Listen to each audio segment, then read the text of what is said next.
Okay, isang maganda at mapagpalang araw sa ating mga kalapatid at mga kabarangay Mag-Ibon. For today's video is yung resulta na ang ating proyekto. So, tara at samahan akong silipin natin sila. Kasi yun, pakakainin ko sana sila ngayong umaga, pero doon sa second layer may nakita na akong mga balat ng itlog. So, bago ko sila pakainin, silipin muna natin. Yung nasa second layer kasi is yung banlon at saka yung jombenko.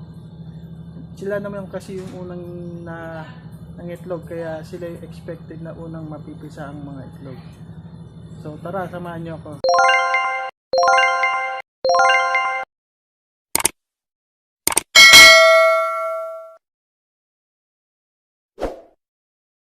Ayun, gaya ng nabanggit ko sa unang mga sinabi ko. Ito, nandito tayo sa second layer. Ayan yung banlon. Ayan yung balat ng itlog. What?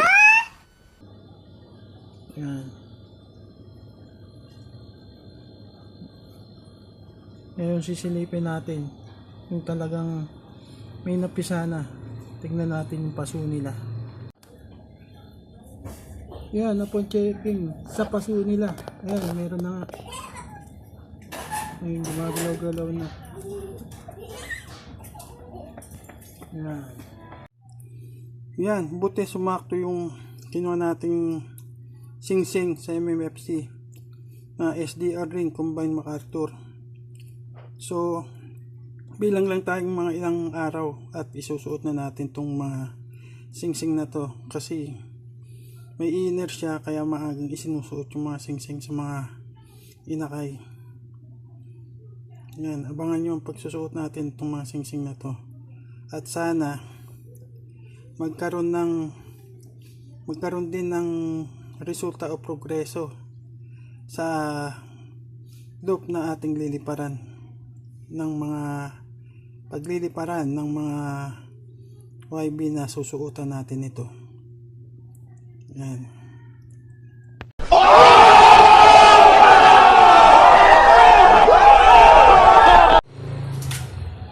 Ito yung isang itlog nila.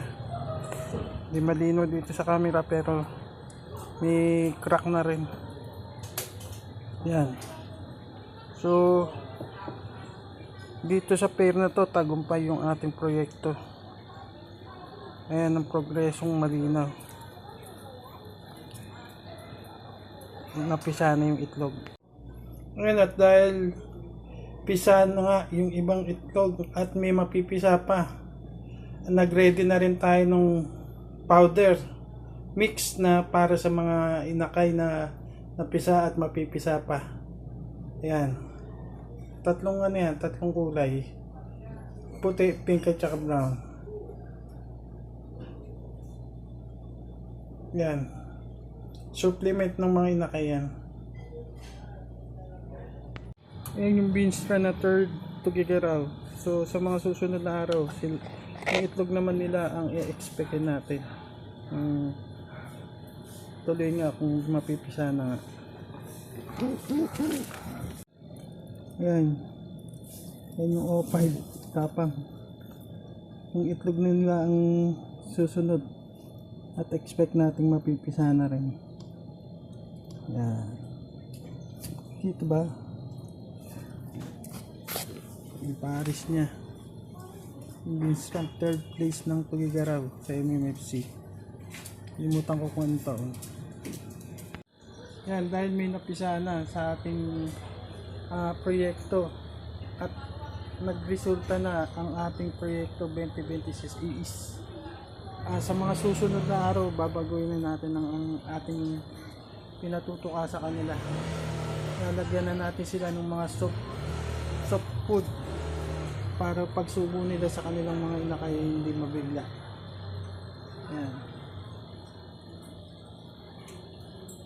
Kung nagustuhan nyo ang aking video, don't forget to like, share, and comment. Hit the bell notification button at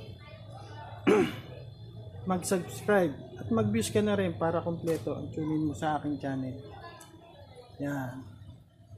Sa susunod, Ingat sa happy flying mga kalapatid at mga kabarangay mag-iibon. Hanggang sa muli. See ya!